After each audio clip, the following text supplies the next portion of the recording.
is Groundeffected, and your name could be whatever it might. I can save face from that stupid word blunder by telling you that for magnets, by the way, I like to stick them in before I cure the print.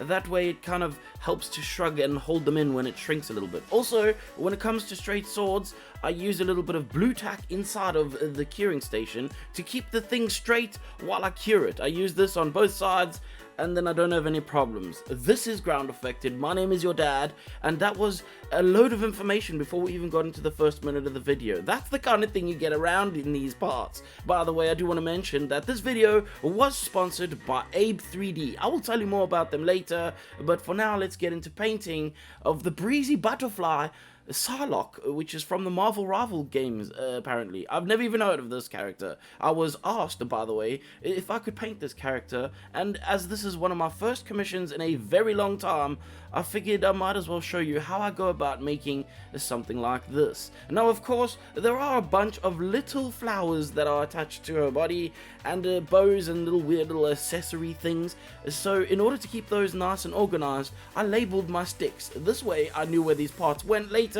rather than trying to shove them into holes and ruining paint when it comes down to the end of the model. I don't actually know how I'm going to mark them off for the customer who is taking this thing, but you know, it is what it is. By the way, I do not normally do commissions. This is not something I do.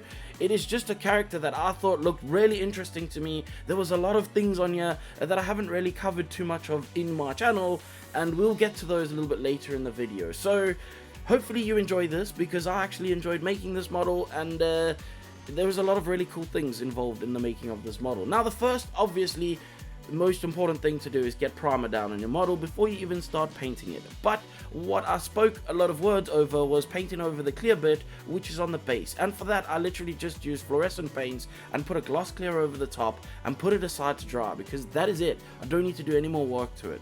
On the model though, I put a black down, and then I sprayed a white over the top. This is to create some volume and shape to the model. After that, I'm going to put down the good old Pinkle. It's been a while since we have used Pinkle, but I want you to notice that as we are doing something that someone is paying me to do, I have reverted back to ways that I feel are more fitting for my actual style of painting. Now, while that dries, I'm going to quickly take some AK Super Chrome and spray that over the katana blade. And this is going to be a very nice chrome that's not going to look all weird and funny when your fingerprints get on it, because it doesn't, I mean, it picks up fingerprints, but you can wipe it and it dries really quickly. Best chrome I've used. Genuinely, I'm not gonna probably change from this for a while until I can find something else that actually works in the same manner. Now, on the base, I'm going to paint a brown and put that aside to dry, because there's a lot of things happening here, and I've got a lot of stuff going on in the studio, so I really need to kind of save time with things and really work efficiently. And speaking of efficient, this would be a good time while things are drying on the base to put down the red on the skin tones of this model, which is the way that I paint the Pinkle layers. Underneath all the skin colors that I paint, I put down a red ink into and over the black areas that are left over after putting the Pinkle on the top of the model. Hopefully that makes sense. But we need to move on, because as I said, efficiency is important here. So I'm gonna paint this base, and even though I was trying to be efficient, I cocked this up at least 3 times because I couldn't figure out the patterning that is going on the base. First, I painted down a load of dry brushing all the way up to like a highlight skin color. This is to make the entire base look or appear as if it is like a whitish in color. I then used some apothecary white to spray that into the shadowed areas and also kind of like settle down some of that brown that's in the crevasses. Then using a leather brown, thinned down probably about 50-50 on my wet palette, I'm going to map out these parts. Now, originally I kind of thought I could just eyeball it and just go for it, but realistically you got to map it out, and the way I worked it out was leaving 3 tiles between each and doing each stripe only 3 tiles wide, but there has to be this step in them. If there isn't a step, you're not going to get the pattern right. The step is the important part. So 3 tiles, 3 tiles, 3 tiles, and making a square in between each. And yes, one of them is slightly a tile off, but it's too late now. I don't care. The guy who built this floor clearly didn't know what he was doing and was a cowboy builder, and so probably got fired after this job. But the easy part is that I'm painting them, so I painted them leather brown, and after that I just dry brushed them with a little bit of deck tan over the top to kind of seal it all in, and then using some skeleton horde I sprayed that into the shadows. This creates a little bit more of a uniform look to it. I can then take off the masking tape that I'd put on the base, and I did, to be honest, I didn't film it, but I sprayed the gloss clear back over the edges very carefully on the edges of the black, and this kind of like tickled onto the base, but it didn't fully go onto the base, so making the base look almost satin where the tiles are, but nice and glossy around the rim. Now moving on to the sword, I'm gonna obviously lay down some greens, and for this I just used orc flesh and green, a dark green. obviously it's a dark green, dark angel's green. That's the green. But there is, annoyingly, when I did this part, and I'm not going to change it, like I would change it really, but I don't think I need to, because it still works with the way the model is, but annoyingly, I did not realize that what I'm currently painting as blurs of color was actually a pattern that is on the actual surface of these things, and I only noticed this later on after actually researching the model. This is because I don't know this character, but also because the only images that I currently have is the turnaround images that I was using on Instagram from Abe3D, which kind of leads me actually to the sponsor of this video, which is Abe3D. And I do want to quickly mention that Abe makes some incredible models, and he works with a load of other artists as well, which is great because that gives you a large variety of models to choose from, mostly specifically focusing on female characters, but every single model is of the highest of qualities with some incredible cuts and really good keys. This means that the modelers have thought about how these things go together and made the painting a whole lot easier for you, as well as the printing process as well. Of course, there is a link for Abe in the description down below, so please go check them out and let them know that I sent you. Now I can move on to painting what I can only describe as a strap of some kind. It's a bow. It goes in her hair, and the whole way that this fits together, speaking of the keys and cuts, is that the hair kind of like goes through the bow, and then the bow and everything keys together, which helps hold that piece in. The fact that they thought about separating those two parts to make it easier to paint for you and also easier to print as well is just great. Now all these little flowers that are on and around of this body needed to be painted, so for those I just painted them a solid blue, which is technically not blue, it's like a greeny blue, but I basically painted them all solid and then used a lighter color to paint into the centers of each one of them with my airbrush. Now I know that footage was very fuzzy, but unfortunately I'm not very good at filming in the spray booth apparently. I used to be able to do it, but for some reason on this model I couldn't do it. I made a massive mistake and I painted every single one of the centers of all of these flowers with pink, which later on I'm going to realize that is not the correct color and I will change it. But once I had painted them pink, I sprayed a little bit of that white back over the top surface again in order to make it softer, because it just didn't look right to me. So I tried to make it a little bit softer, but the reality is they needed to be yellow or orange and not freaking pink, and so we'll get around to fixing that a little bit later. But I took that same blue that I painted them at first with and I run that around the edges of each flower. This is to give them an edge look that is like the edge is dark and the inside centerpiece is a little bit lighter. Now working on the skin tones, I can start moving some of the main surface skin tone on, essentially getting rid of the pink, because human beings aren't freaking grape color, so basically I need to get rid of most of the pink, but I am leaving quite a lot of that weird mauve color in the shadows of my model, and this is part of my own painting style. Obviously some people don't like this and some people do, but it's the way that I paint. I really like having that definition. I know that when you look from the underside of the model when it's upside down, those parts are a lot darker than they would actually be, but this is the whole point. I am controlling how I want you to view my model by putting the lights and the shadows in the places that I want them to be in.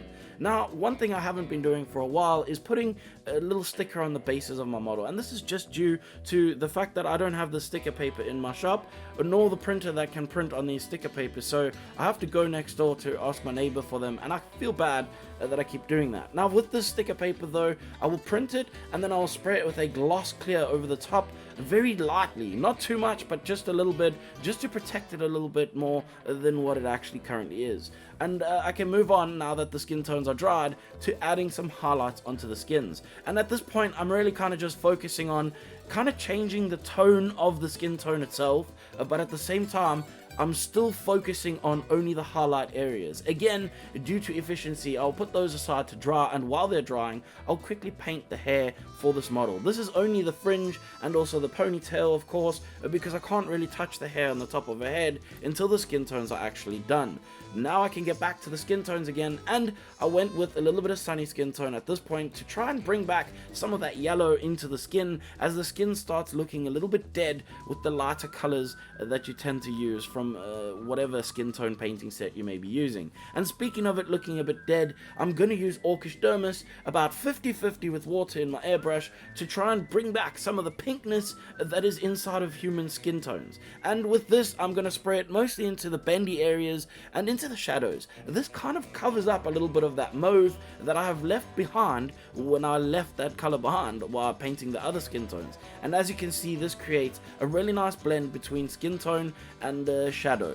Now I'm going to go back in with a bit of sunny skin tone, and I'm going to start to bring back what I had kind of covered up by spraying probably too much Orcish Dermis. The whole point of painting skin tones is that it's a back and forth. It's a give and take situation. You want to be adding more, taking away some, adding a little bit more, taking away some. Not every part is going to look exactly the same, and you got to realize that the highest highlight areas of the skin is actually quite light. These parts where the light would be hitting it would be kind of bright if you think about it, and that's why there is so much variation between the colors on the surface of my skin. I also like to put a very thin layer of yellow ink, which I will mix down like 5 to friggin 95% of water, and I will spray that over the top of everything. This gives the tint of saturation back, and then because she's quite tanned in the rendered images, I decided that I would then take a little bit of Reichland Flesh Shade and I will spray that into the shadows of her to really help push that tan forward. I then put a semi-gloss over the top of everything and put it aside to fully dry. Now I can wet my wet palette and put in a new sheet of wet palette paper and start preparing for all of the brush painting on this model.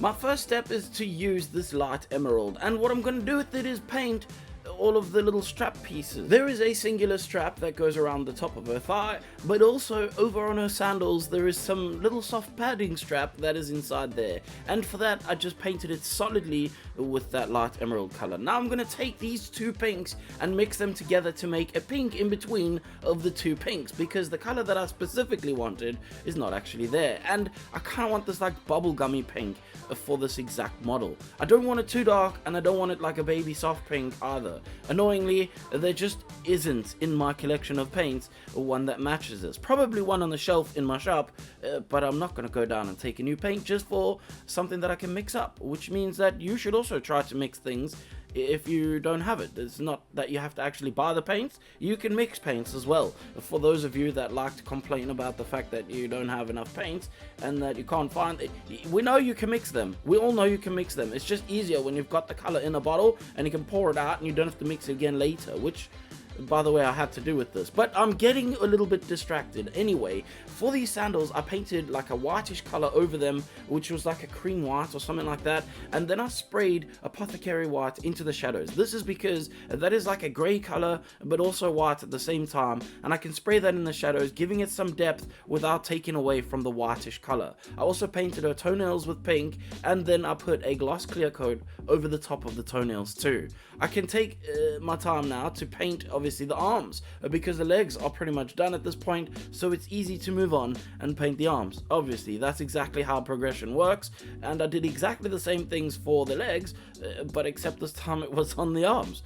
And now it is time to obviously paint the body, and this part is going to be a little bit more difficult, and we're going to get to some kind of tricky things to do, but don't worry, it is not as crazy as you think it actually is. The first step is to just paint that costume, and I know that it could be green, it could be teal, it could be multiple colors, because in all of the different artist renditions online it is just many different colors, and not all of them are perfect. So I decided to go with this light emerald color because this matches the color that I'd painted all the other bow stuff with, which kind of makes sense to match colors, otherwise things might look a little bit weird.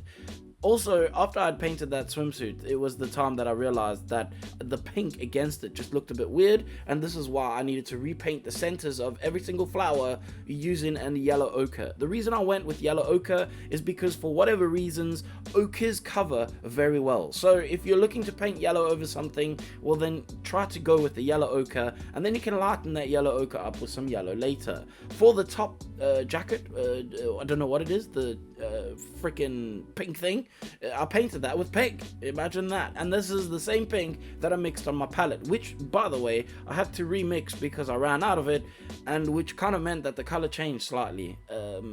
This is one of the fun things about mixing colors. But now is time to do some of the difficult stuff, and this is painting the free-handed stuff that is on her swimsuit itself.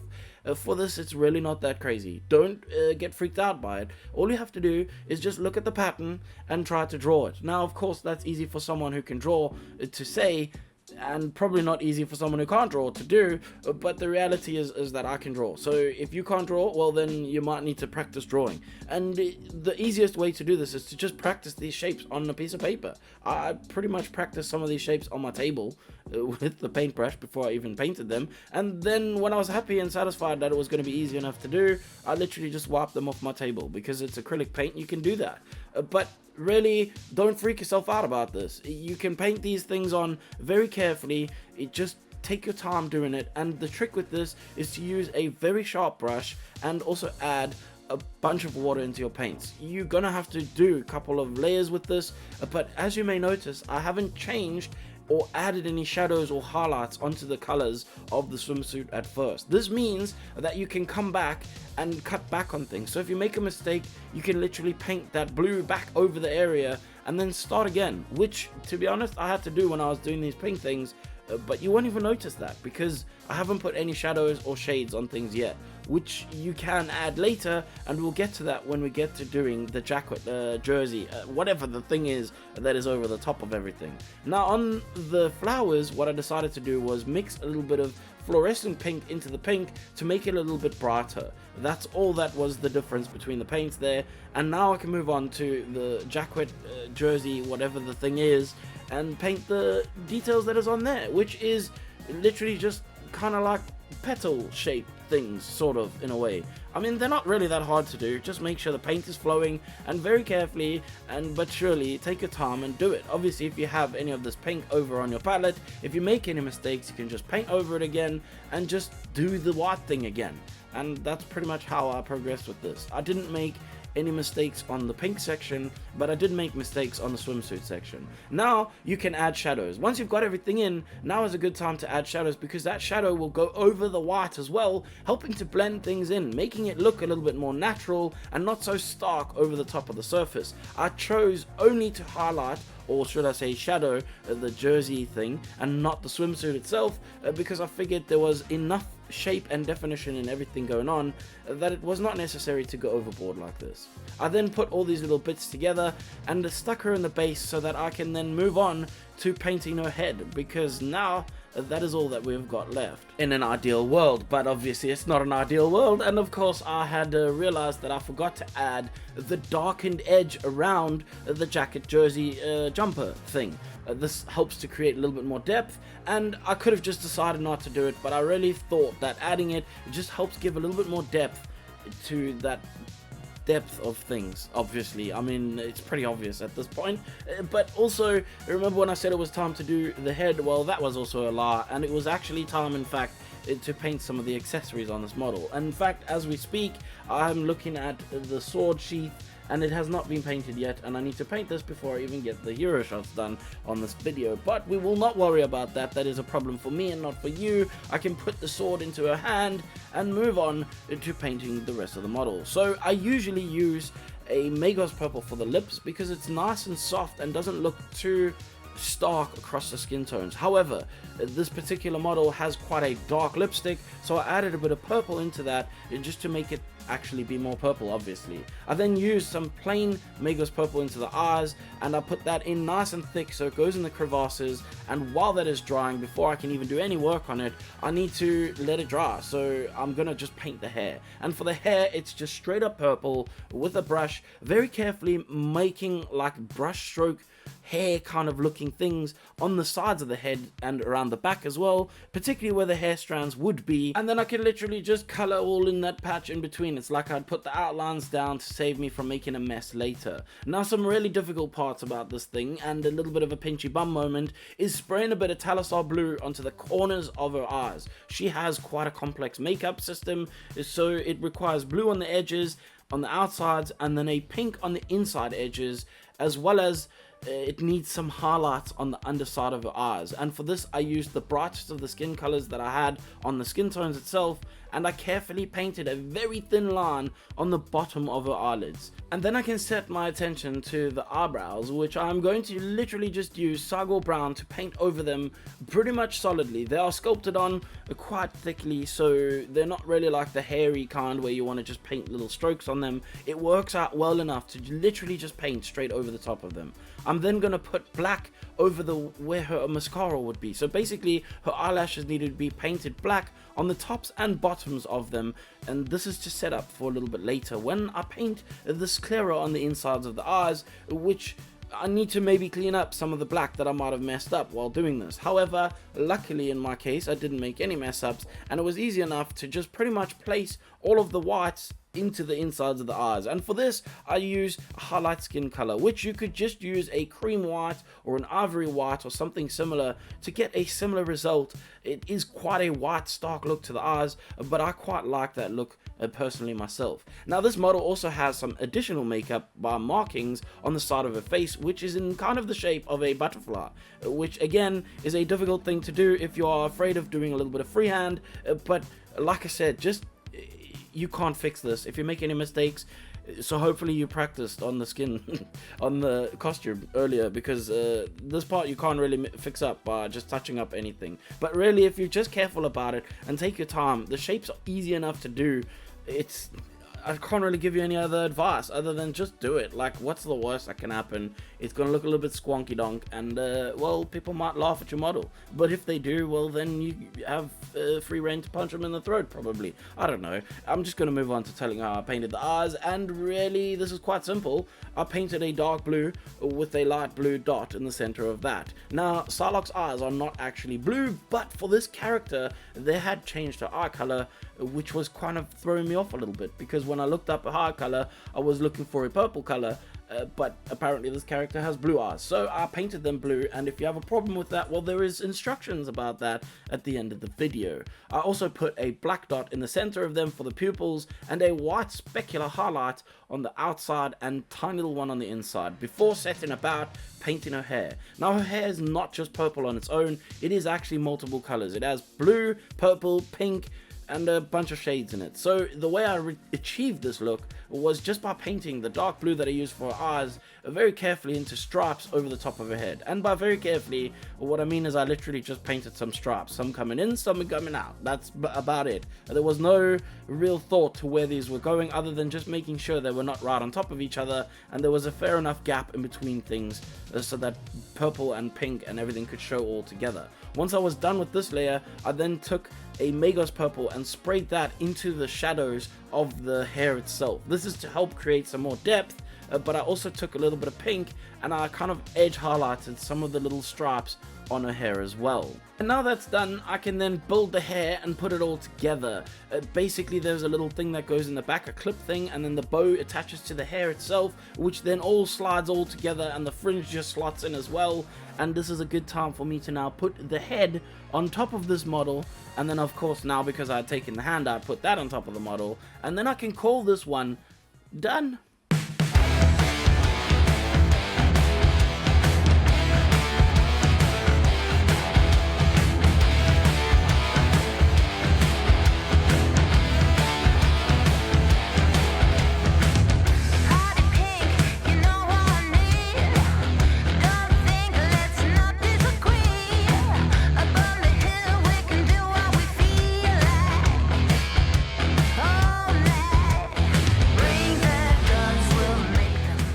hope you enjoyed this video, and I hope you enjoyed the painting of this model. I really enjoyed making it.